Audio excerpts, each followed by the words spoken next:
पार्वती पते नमः। सभी श्रोताओं और दर्शकों को मेरा नमस्कार। आप सभी का स्वागत है हमारे YouTube चैनल कहानी टॉकीज पर। तो आइए आज स्नान करेंगे केदारनाथ ज्योतिर्लिंग के विषय में। तो आइए आरंभ करते हैं।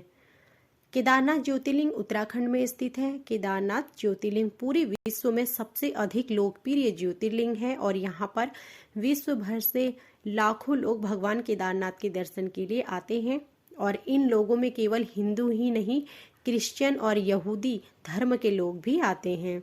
केदारनाथ ज्योतिर्लिंग समुद्र तल से तकरीबन 3584 मीटर ऊंचा है, अर्थात इतनी ऊंचाई पर स्थित है। भगवान केदारनाथ का मंदिर बद्रीनाथ के स्थान पर स्थित है। ऐसा भी माना जाता है कि केदारनाथ धाम की खोज पांडवों ने की थी। वह अपने पापों से मुक्ति पाने के लिए केदारनाथ धाम पहुंचे थे और केदारनाथ मंदिर का निर्माण पांडवों ने ही सबसे पहले करवाया था। इसके बाद इसका पुनः निर्माण आदि शंकराचार्य जी ने करवाया था। आज का हमारा वीडियो केदारनाथ मंदिर पर आधारित है। इस आर्टिकल में हम आपको केदारनाथ मंदिर का इतिहास और अन्य मुख्य बातों से संबंधित जानकारी देंगे।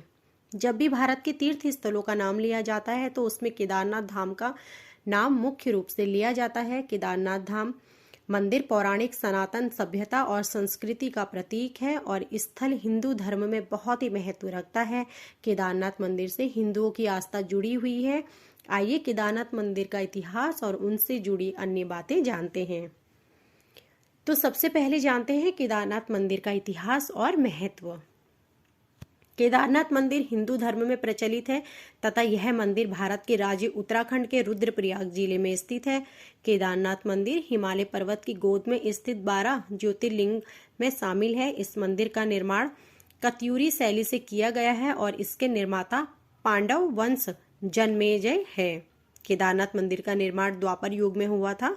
इस मंदिर में स्थित स्वयंभू शिवलिंग बहुत ही प्रचलित एवं प्राचीन है। केदारनाथ मंदिर के इतिहास की बात की जाए तो यह मंदिर बहुत ही प्राचीन है और विद्वानों एवं ऋषियों के अनुसार इस मंदिर का निर्माण 80वीं सदी में किया था, जो द्वापर युग के समय हुआ था। इस मंदिर के चारों ओर बर्फ के पहाड़ हैं। केदारनाथ मंदिर मुख्य रूप से 5 नदियों के संगम का मुख्य धाम माना जाता है और यह नदियां मंदाकिनी, मधुगंगा, शीरगंगा, सरस्वती और स्वर्णगौरी है। ऐसी मान्यता है कि ब्राह्मण गुरु शंकराचार्य के समय से ही स्वतः उत्पन्न हुए इस शिवलिंग की आराधना करते हैं। केदारनाथ मंदिर के समक्ष मंदिर के पुरोहित एवं यजमानों तथा तीर्थ यात्रियों के लिए धर्मशाला उपस्थित है। मंदिर के मुख्य पुजारी के लिए मंदिर के आसपास भवन बना हुआ है।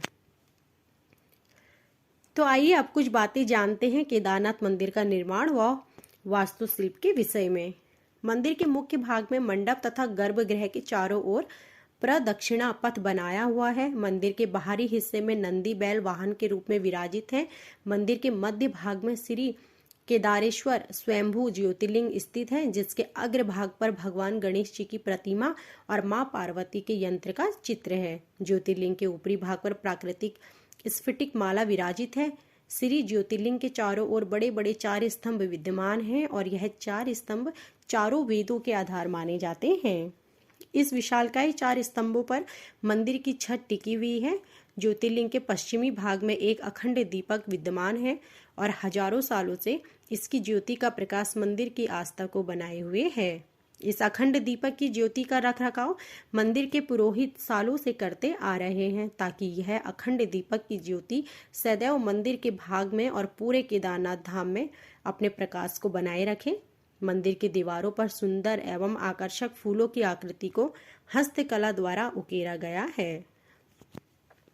तो आइए अब एक नजर डालते हैं केदारनाथ मंदिर की पौराणिक कथा पर, जो इस प्रकार है।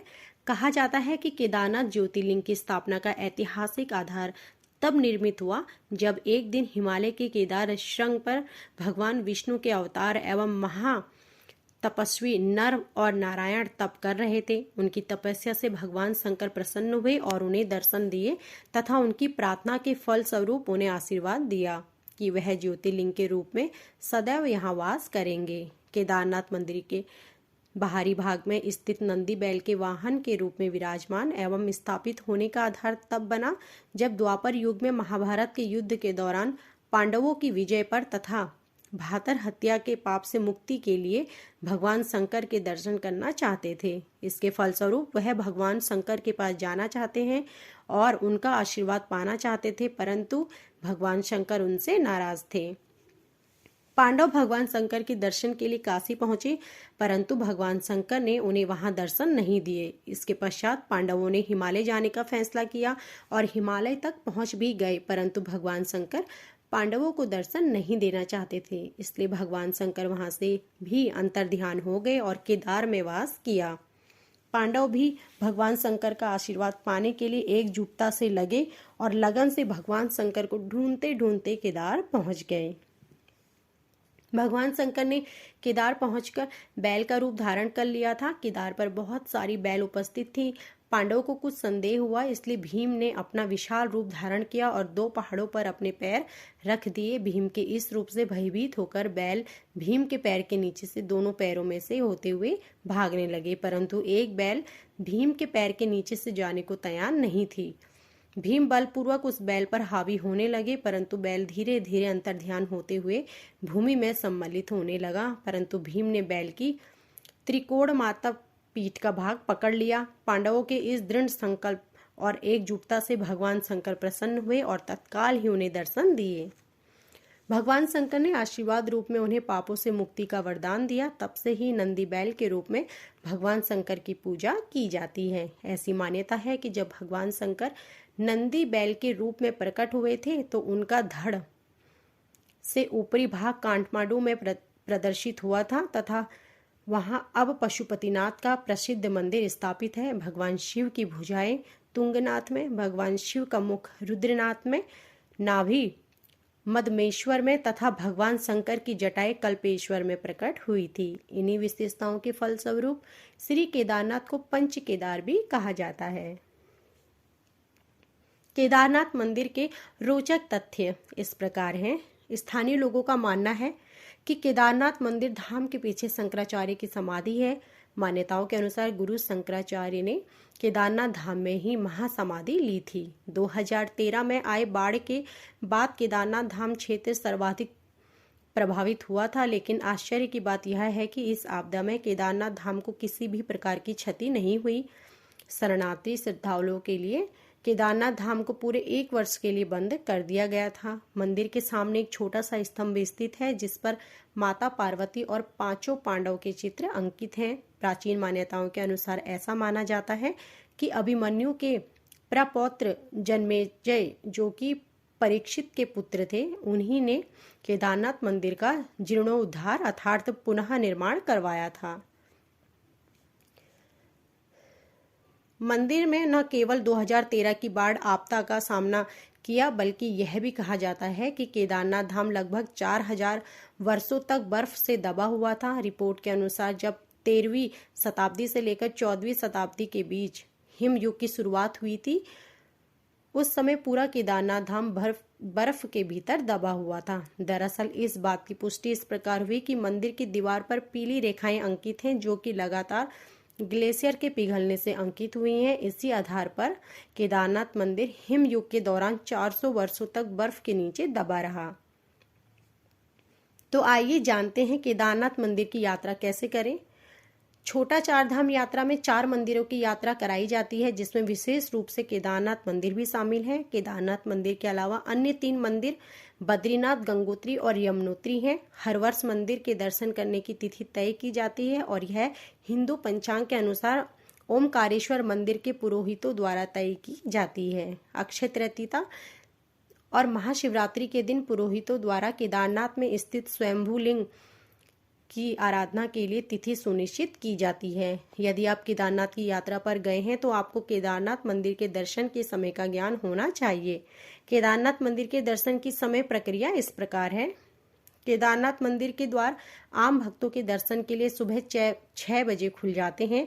भगवान शंकर की पूजा में मुख्य रूप से प्रातः है कालिक पूजा, महाअभिषेक पूजा, अभिषेक, रुद्र अभिषेक, सोपचार पूजन, अष्टोपाचार पूजन, संपूर्ण आरती, पांडव पूजा, गणेश पूजा, श्री भैरव पूजा, शिव सहस्त्र नाम आदि शामिल हैं। केदारनाथ मंदिर में दोपहर 3 बजे से 5 बजे के मध्य एक विशेष पूजा होती है तथा इसके पश्चात भगवान के विश्राम के लिए फल स्वरूप मंदिर के कपाट को बंद कर दिया जाता है।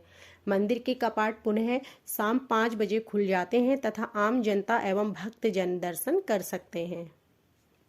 इसके पश्चात 5 मुख वाले भगवान शिव की प्रतिमा का श्रृंगार होता है और संध्या काल की आरती का समय 7:30 से 8:30 बजे के बीच तय किया गया है, जिसमें भगवान शिव की आरती की जाती है। इसके पश्चात मंदिर के कपाट बंद हो जाते हैं। शीतकाल में केदारनाथ घाटी बर्फ से लग जाती है, इसलिए पुरोहितों द्वारा नवंबर 15 से लेकर शीतकाल के अंत यानी 14 या 15 अप्रैल तक केदारनाथ मंदिर के कपाट बंद कर दिए जाते हैं। शीतकाल के दौरान भगवान शंकर की 5 मुख वाली प्रतिमा को ऊखी मठ में स्थापित किया जाता है। इस वीडियो में हमने आपको केदारनाथ मंदिर का इतिहास, ऐतिहासिक व पौराणिक कथा का दर्शन दिया है और केदारनाथ मंदिर की वास्तुशिल्प आदि के बारे में जानकारी दी है। तो आशा करती हूँ आपको हमारी यह वीडियो पसंद आई होगी।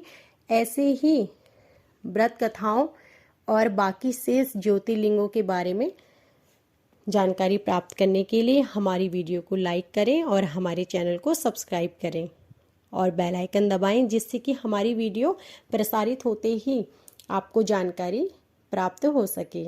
आप सभी का धन्यवाद।